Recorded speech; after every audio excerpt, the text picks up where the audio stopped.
నా ప్రియమైన బిడ్డ, నా మాటలు జాగ్రత్తగా ఆలకించుము. నేను ఎన్నిసార్లు చెప్పినా నీవు అర్థము చేసుకోవడం లేదు. ఎందుకని అజాగ్రత్తగా ఉంటున్నావు? అలా ఉండకూడదు. నీకోసమే కదా పరలోకమును వీడి భూలోకమునకు వచ్చాను.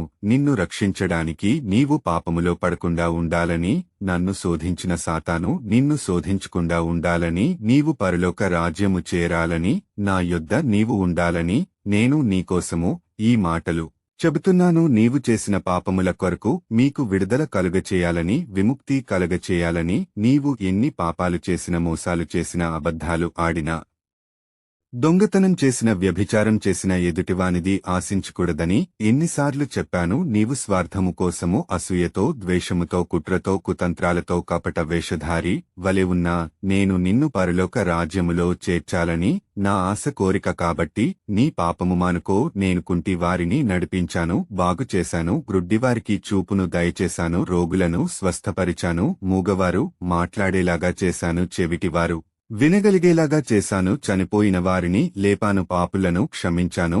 5 రొట్టెలు 2 చేపలు 5,000 మందికి పంచిపెట్టినప్పుడు తృప్తిగా నారు కదా. కానాపల్లి వివాహములో నీటిని ద్రాక్షరసముగా మార్చాను. ఇంకా చెప్పాలంటే ఎన్నో అద్భుతాలు చేశాను, ఆశ్చర్య కార్యాలు చేశాను. నీవు ఎన్ని అపరాధములు చేసినా నేను నిన్ను క్షమించాను. నేను ఇన్ని కార్యాలు చేసినా నన్ను నీవు గుర్తించలేదు.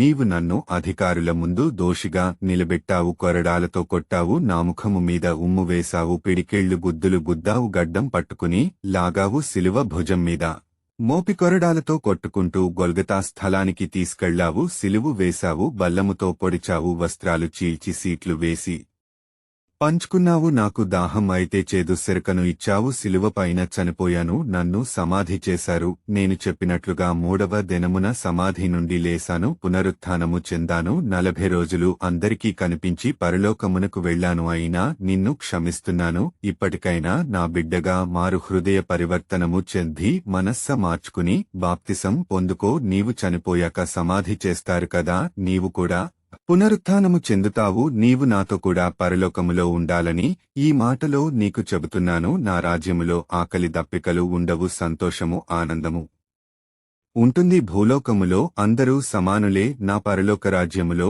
అందరూ సమానులే. మీరందరూ నా బిడ్డలే. నీవు నా ప్రియమైన కుమారుడవు, నా ప్రియమైన కుమార్తెవు. నా మాటలు ఆలకించుము. నేను 2వ రాకడలో రాబోతున్నాను. సిద్ధపడి ఉంటే పరలోకమునకు తీసుకువెడతాను. ఆమెన్.